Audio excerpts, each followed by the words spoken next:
was watching one of my favorite movies, and I noticed that there were still a lot of tropes that have been used up until this day. So that made me start thinking, are there a lot of video game tropes? And while the simple answer is yes, of course there are, I was trying to think of the best trope in video games that have been used up until this point. And I think I found my answer.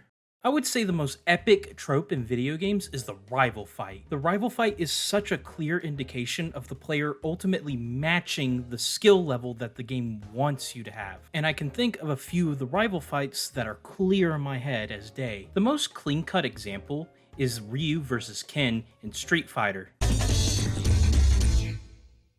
The Ryu vs. Ken fight is the best example of when two players have the same exact skill set to be able to face off against each other. But honestly, I think it's not as epic as another one though.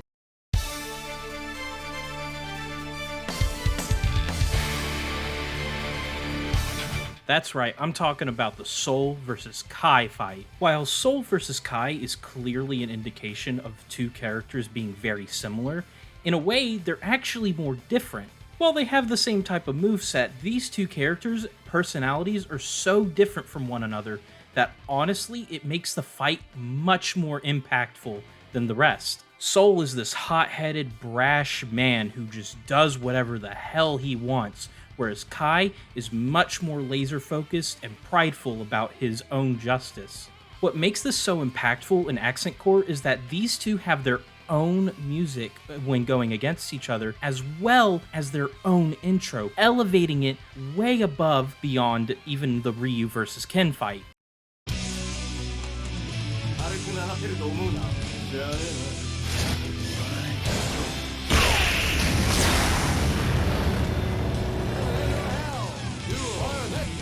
Fighting games are one example of the rival fight, but without knowing much of the story, it doesn't really have that much of an impact. But what if there was more of a story to these fights? Metal Gear Rising: Revengeance is definitely a video game, but it does share a lot of trends that have been cultivating in video games over the years. One such trope that it has been using is the rival fight with Jetstream Sam. How Rising treats this rivalry between Raiden and Sam is told through gameplay and story. Throughout most of the prologue, Raiden will be steamrolling enemy lackeys and even a Metal Gear as well to make the player feel like they're invincible throughout most of the first mission. However, as we reach the end of the prologue, Sam shows up and starts taunting Raiden and the player into fighting him as he progresses through the fight. Sam clearly outwits the player and even overpowers him, taunting you even further to making Raiden and the player want revenge. Losing this first battle, Sam makes the player remember that he is someone that you desperately want to beat, and no better way to do that than the one single mission where you have to fight him at sunset and this epic banger comes into the background.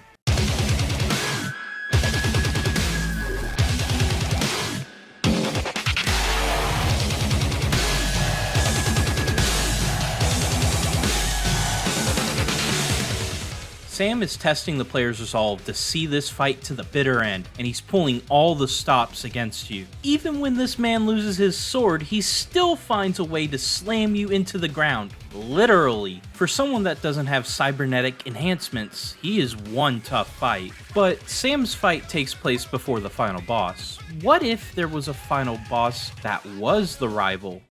Man, I've been waiting to talk about this.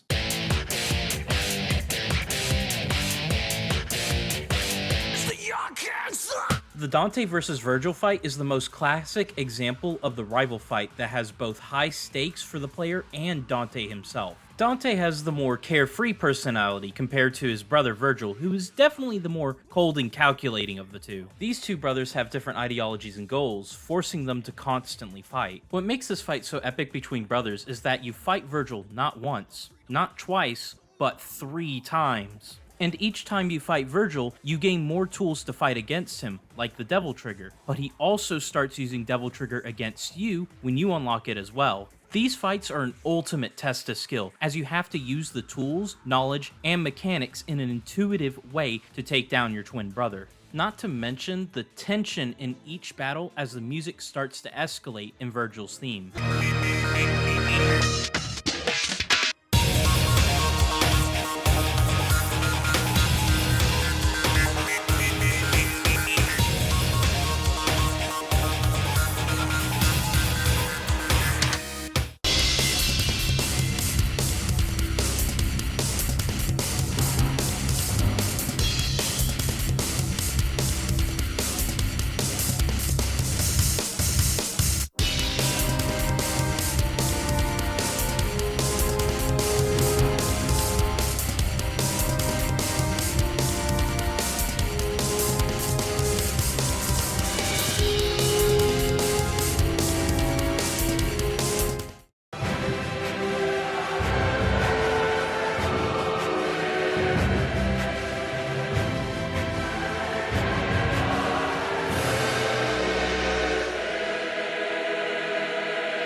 It really is sad seeing these two brothers fight. Even when fighting the big bad of DMC3, we can see these two working really well. But unfortunately, it's fate for these two to fight, as one wants more power to beat the demons, and the other wants to use the human side of him to help those in need. The story of these two would be a bittersweet one until years later in another game. This brother rivalry is something that will always remind me of why I love the rival trope so well, as it forces me to see how two characters can grow in both gameplay and story. A lot of games do this trope, and it works a lot of the time. Hell, even Sonic did this trope, and people still remember that shit a whole 22 years later. So, I think that's worth something.